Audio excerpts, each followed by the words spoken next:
mübarək. İnşallah önünüzdə girəsən, biz yaşayasın. İndi sən təbrik edirəm. Necə belə illərə çıxasan, Allah can sağlığı versin. 100 yaşayasan, inşallah önünüzdə girəsən, arzuya çatasan.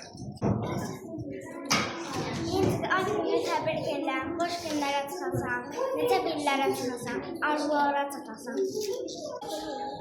İndi ad günü mübarək 100 yaşayarsan, Allah sənə sağlıq can uzunluğu versin.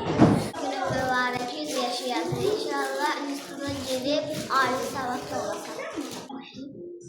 Ad günü mübarək indi necə belə gözəl günlərə çıxasan, inşallah üstünə gedib qazanarsan.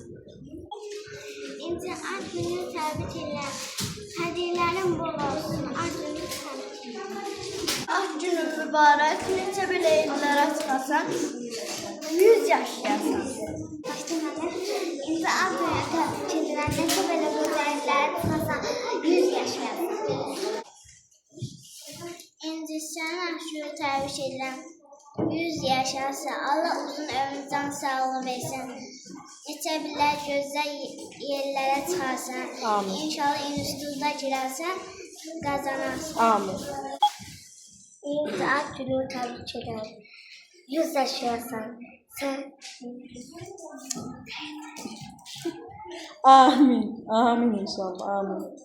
Səni təbrik edirəm. Yeni yaşlı Allah səni qorusun. Anaları, atan, bacıları, qardaşını qorusun. Amin.